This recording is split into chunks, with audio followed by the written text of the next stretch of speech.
Amina et Djamila étaient meilleures amies depuis l'âge de 5 ans. Elles avaient grandi dans le même quartier populaire, dans des maisons voisines, partageant les mêmes jeux, les mêmes bancs d'école et les mêmes rêves d'enfants. Tout le monde les appelait les inséparables. Quand on voyait Amina, Djamila n'était jamais loin. Mais dès l'enfance, une différence était visible. Amina brillait naturellement. Elle était belle, intelligente, vive d'esprit, toujours parmi les meilleures à l'école. Sans le vouloir, elle attirait l'attention, les compliments et l'admiration. Djamila, elle, faisait de son mieux. Mais elle était souvent comparée à Amina. Toujours juste derrière. Toujours dans son ombre. Au début, ce n'était qu'une petite jalousie discrète. Mais avec les années, elle grandit. Silencieuse, profonde, douloureuse. Djamila souriait à Amina, riait avec elle, l'appelait ma sœur. Mais dans son cœur, une question revenait sans cesse. Pourquoi est-ce toujours elle? Pourquoi Amina est toujours mieux que moi? Amina, au cœur pur, ne voyait rien. Elle faisait entièrement confiance à son amie. Après l'obtention de leur baccalauréat, les deux jeunes filles quittèrent leur quartier pour poursuivre leurs études en ville. Un nouveau départ. Mais la même réalité. À l'université, Amina excellait encore. Les enseignants l'appréciaient et elle attirait naturellement l'attention. Un soir, alors qu'elles rentraient ensemble, une voiture de luxe s'arrêta près d'elle. Un homme élégant descendit. Il s'appelait Samuel, un puissant homme d'affaires à la tête de plusieurs entreprises.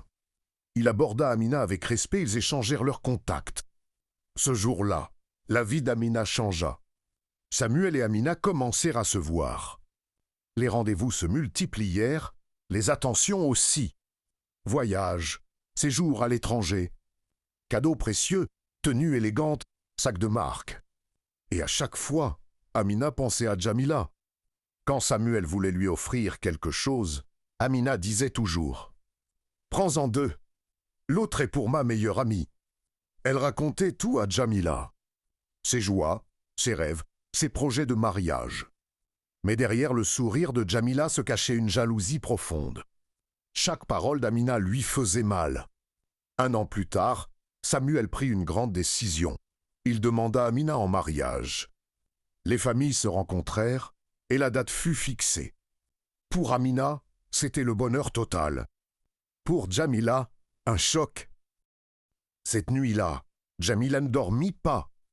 La jalousie envahissait son esprit. Elle se rendit chez une personne réputée pour ses pratiques mystérieuses, espérant changer son destin. Elle dit d'une voix ferme « Je veux la chance d'Amina. Je veux que sa réussite devienne la mienne. » L'homme lui répondit calmement « Toute chose a un prix. » Djamila accepta sans réfléchir. Après cela, tout bascula. Samuel devint froid avec Amina. Puis, sans explication, il mit fin à leur relation. Peu de temps après, il s'est rapproché de Djamila. Une relation étrange et rapide naquit entre eux. Quelques mois plus tard, Samuel demanda Djamila en mariage. Amina était détruite. Elle alla voir Djamil, en pleurs. « Pourquoi acceptes-tu épouser l'homme que j'aimais » Djamila répondit avec froideur. « La vie a choisi ainsi. » Ce jour-là, Amina perdit tout. Son amour, son amitié, sa confiance.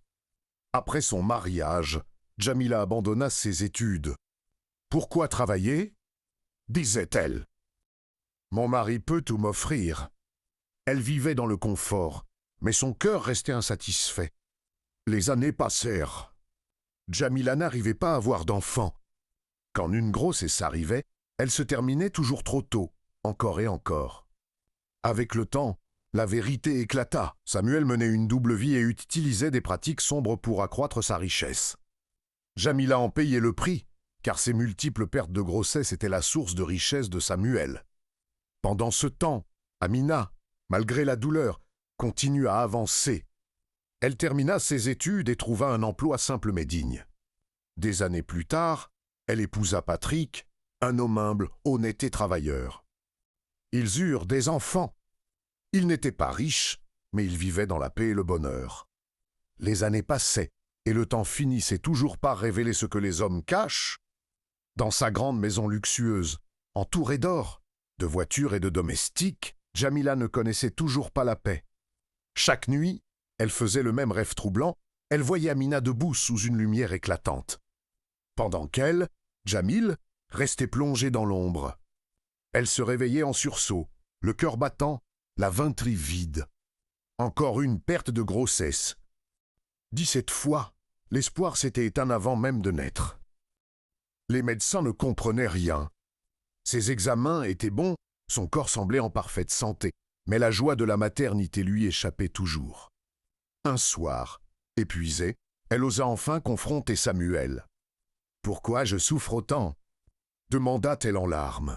« Tu réfléchis trop », répondit-il froidement.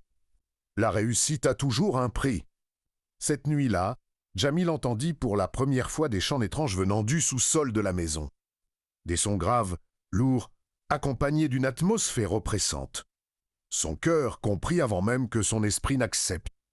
Quelques semaines plus tard, la vérité éclata. Un ancien employé de Samuel, rongé par la peur, révéla tout. Samuel menait une double vie, liée à des pratiques sombres, qu'il utilisait pour renforcer sa réussite financière. Et Jamila comprit qu'elle était devenue, sans la savoir, la source même de cette prospérité. Parce qu'elle portait en elle ce qui ne lui appartenait pas. À cet instant, Jamila comprit tout. Elle comprit que ce qu'elle avait pris par jalousie ne pouvait jamais lui apporter la paix. Elle comprit que toute richesse acquise par des chemins obscurs se paye un jour. Et surtout, elle comprit que la jalousie est un feu qui finit toujours par brûler celui qui l'allume. Pendant ce temps, ailleurs, Amina vivait simplement, mais sereinement. Elle n'était pas riche, mais elle riait. Elle n'avait pas de grande voiture, mais elle dormait paisiblement. Avec Patrick, son mari travailleur, ils avaient construit une maison modeste, remplie de rires d'enfants et de gratitude. Un jour, lors d'un moment de prière à l'église, une vieille femme s'approcha d'Amina et lui dit doucement « Ma fille, ce qui t'a été pris te reviendra, au moment où tu t'y attendras le moins. » Amina ne comprit pas tout de suite. Elle sourit simplement. La chute de Jamila arriva brutalement. Après toutes ces épreuves, elle ne pouvait plus avoir d'enfant. Samuel, voyant qu'elle ne lui apportait plus ce qu'il recherchait, décida de se séparer d'elle. Elle fut rejetée sans rien, sans défense, sans soutien, incapable de se battre contre un homme puissant et très influent. Abandonnée par ceux qui l'entouraient autrefois, rejetée par sa belle famille. Affaiblie et brisée, Jamila retourna dans son ancien quartier, celui qu'elle avait méprisé. Un matin, pleine de regrets, elle se rendit chez le même homme mystérieux qu'elle avait consulté autrefois. « Je veux tout arrêter, supplia-t-elle. » Le vieil homme la regarda longuement et répondit « Ce qui ne t'appartient pas ne peut être gardé. Cela ne peut retourner casser la qui tu l'as pris. » Avec pardon et humilité. Le lendemain, Jamil se rendit chez Amina. Quand Amina ouvrit la porte et vit Jamila amaigrie, sans bijoux, sans éclat, elle resta sans voix. Jamila tomba à genoux et dit « Pardonne-moi, j'ai détruit ma vie en voulant la tienne. » Elle demanda pardon et raconta toute la vérité. Amina pleura. Non pas de colère, mais de compassion. Elle releva Jamila et lui dit doucement « Je n'ai jamais été ton ennemi, tu l'es devenu toi-même. » Ce jour-là, ce qui avait été arraché à Amina lui revint naturellement. Amina prospéra davantage dans la paix. Jamil apprit enfin l'humilité et garda cette leçon pour toujours. La jalousie peut voler l'éclat des autres, mais elle détruit toujours le cœur de celui qui la porte. Ce que Dieu bénit ne peut être pris sans conséquence. Si tu as aimé cette histoire, laisse ton avis en commentaire et abonne-toi pour découvrir d'autres histoires passionnantes et instructives.